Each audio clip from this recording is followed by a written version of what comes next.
झारखंड की हेमंत सरकार के 1 साल हो गए हैं। उन्हें कोरोना की चुनौती मिली, खाली खजाना मिला तो विरोधियों को भी चुनौती। आइए झारखंड के मुख्यमंत्री हेमंत सोरेन जी से बात करते हैं।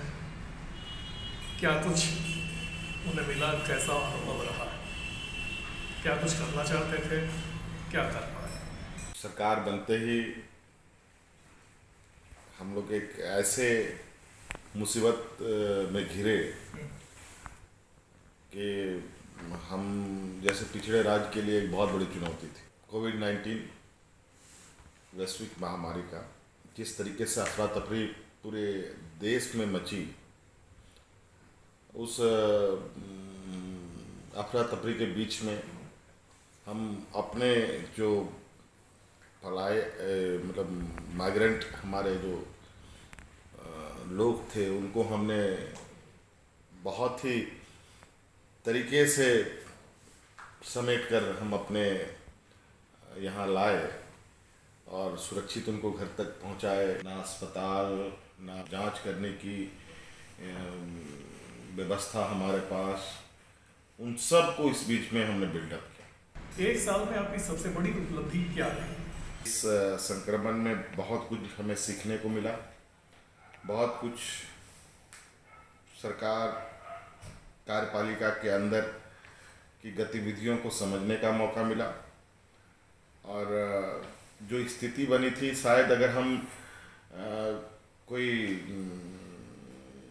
कार्य योजना पर काम करते तो उस कार्य योजना को हम अमली जामा पहना पाते कि नहीं पहना पाते, उसको धरातल पर उतार पाते कि नहीं पाते, ये एक बहुत बड़ी चुनौती थी। क्योंकि जो वित्तीय व्यवस्था थी पूरी तरीके से मतलब अस्त व्यस्त छद विचित करके पूर्व की सरकार ने रख रखा था। वह जो आप करना चाहते थे नहीं कर पाए, क्या वजह रही? अलग राज्य होने के बाद से लेके आज तक 20 सालों में पहला बजट सरप्लस बजट इस राज्य में इस विधानसभा पटल में रखा गया था। उसके बाद जो स्थिति रही, वो स्थिति इतनी बुरी रही कि सरकार ने कभी भी अपने आंतरिक संसाधनों को बढ़ाने के लिए कोई वैल्यू एडिशन नहीं किया। केंद्र सरकार और राज्य सरकार के बीच संबंध ठीक नहीं चल रहा है। डीवीसी का पैसा, बकाया बिजली का, राज्य के खजाने से काट लिया गया। इस तरह की चुनौतियां और भी हैं, कैसे निपटेंगे? कई राज्यों का केंद्र सरकार के साथ बहुत अच्छा संबंध नहीं दिख रहा है आज के हालात में। और ख़ासकर जहाँ गैर बीजेपी शासित राज्य हैं, केंद्र के विपरीत जो सरकारें हैं, वहाँ थोड़ी सी समस्याएं ज़्यादा हैं। इधर अनेक घोटालों की जांच का जिम्मा आपने एसीबी को सौंपा है। मैनहर्ट घोटाला, जेरेडा घोटाला। बीजेपी का आरोप है कि टारगेटेड कार्रवाई कर रहे हैं। उन घोटालों का अगर आप खुद आकलन करेंगे अखबारों में, मीडिया में, माननीय विधायकों ने, कई संस्थाओं के माध्यम से ये उजागर हुई चीज़ें। ऐसा नहीं कि सरकार ने आकर के उन सब चीज़ों को खुद से खुरेदा हो या खुद से निकाला हो या कोई नया बना करके किसी को फंसाने का प्रयास हुआ हो। ऐसा कोई एक उदाहरण बता दे कि हाँ भाई सारा चीज़ अच्छा चल रहा था और हमने उस पर कोई जांच बैठा दी और वो जांच पर पाया गया और उसको हम हरास कर रहे हैं। सीबीआई के डायरेक्ट प्रवेश पर आपने रोक लगा दी, कुछ दूसरे राज्यों ने भी लगाई है। ऐसी क्या जरूरत पड़ी? ये किसी से छुपा नहीं है। कोई माने या ना माने, अंदर खाने कुछ है, बाहर कुछ और है। और सीबीआई से संबंधित विषय है, ये बात उसी से निकल के आती है। कोई संविधान के विरुद्ध नहीं किया है, हमने न्याय संगत चीज़ों को आगे बढ़ाया है और अंतोगत्वा इसका मुहर हमने नहीं, सुप्रीम कोर्ट ने भी लगा दी। राजनीति करने का अधिकार सिर्फ भारतीय जनता पार्टी को थोड़ी। आपने आरक्षण बढ़ाने का निर्णय किया है, यह कैसे हो पाएगा? हाईकोर्ट ने रोक लगा रखी है इस पर।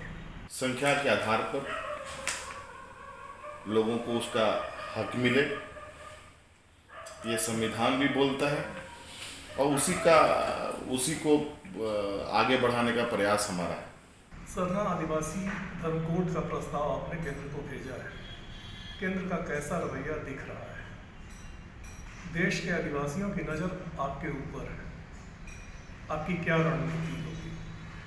अनुसूचित जनजाति समुदाय के लोगों ने अपनी पहचान को वो समझने लगे हैं। इन समुदायों को विलुप्त करने की एक रणनीति के तहत जो जनगणना के कॉलम्स होते हैं उसमें इनके लिए कोई जगह नहीं दी। जयपाल सिंह मुंडा उस संविधान की जो कमिटी थी उसके जब वो मेंबर हुआ करते थे, उनको हम कैसे भूल जाएं, उनको ये लोग कैसे भूल गए? आज अनुसूचित जनजाति, तब तो कल आने वाले समय जो संविधान में एसटी और एससी को जो संरक्षण प्राप्त है, ये तो धीरे धीरे अनुसूचित जाति जनजाति, एक तो अनुसूचित जनजाति खत्म, उसके बाद अनुसूचित जाति पर पड़ेंगे लोग। अपने अधिकार की लड़ाई का ये पहली सीढ़ी हम चढ़ रहे हैं, अभी कई सीढ़ियां चढ़ना बाकी है, तभी अभी मंजिल नहीं है। ये अलग राज्य का जो इतिहास है, कहा जाए तो अलग देश का जो इतिहास था उसी के बराबर का। अलग राज्य का जो संघर्ष लोगों ने लड़ा है, अलग राज्य होने के बाद देश में अगर कोई अधिक लड़ा होगा तो उनको लगता है झारखंड में ही लड़ा होगा। ये कोई प्रशासनिक दृष्टिकोण से ये राज्य अलग नहीं हुआ है। ये राज्य हक अधिकार के आधार पर, अपनी वजूद को बजाने के आधार पर लड़ी गई जीत है। ये केंद्र तो सबका गार्जियन है ही, और केंद्र को गार्जियन के बिहेव में होना चाहिए, जो आज के दिन में नहीं दिखता। बात का लोगों को भ्रम है कि सारी दिक्कतें केंद्र ही पैदा कर सकती है, दिक्कतें राज्य भी पैदा कर सकती हैं और इतनी बड़ी मुसीबतें पैदा कर सकती हैं कि केंद्र को लोहे के चने दबा सकता है। आपका अगला लक्ष्य क्या है? कृषि के क्षेत्र में या ग्रामीण क्षेत्र की बात करें, सरकार ने मनरेगा की योजनाएं कोरोना काल के बीच में ही उसका ड्राइव चलाया। अलग राज्य होने के बाद 3 लाख, 3.5, 4 लाख तक ही मैंडेट लोग जनरेट करते थे। हम लोगों ने लगभग 8 लाख मैंडेट जनरेट किया। अब उसके बाद बारिश आ गई, ऊपर वाले की सहयोग से बारिश इस बार अच्छा हुआ, लोग खेतों में पूरी तरीके से जूझ गए। बेरोजगारी और पलायन झारखंड की बड़ी समस्या रही है। कोरोना काल में बहुत सारे कामगार झारखंड लौटे, तो उनके स्किल और संख्या के बारे में सरकार को जानकारी मिली। चुनाव के समय बेरोजगारी बड़ा मुद्दा था, आपकी क्या योजना है? शहरी रोजगार में हम लोगों ने प्रोग्राम निकाला है कि 100 दिन की गारंटी जॉब हम देंगे, नहीं तो बेरोजगारी भत्ता देंगे। हमारा यहाँ मजदूर कामगार अधिक हैं। हम लोगों ने अभी अलग अलग राज्यों से कई लड़कियों को रेस्क्यू कराया, उनको नौकरियां दी और अभी साल के पूरे होने तक में लगभग 10,000 लड़कियों को हम नियुक्ति देने की तैयारी में हैं। झारखंड ऐसा एकमात्र प्रदेश है जहां राज्यपाल और मुख्यमंत्री दोनों जनजातीय समाज से आते हैं। इसके बावजूद डायन बिसाही के नाम पर सबसे ज़्यादा हत्याएं झारखंड में हो रही हैं।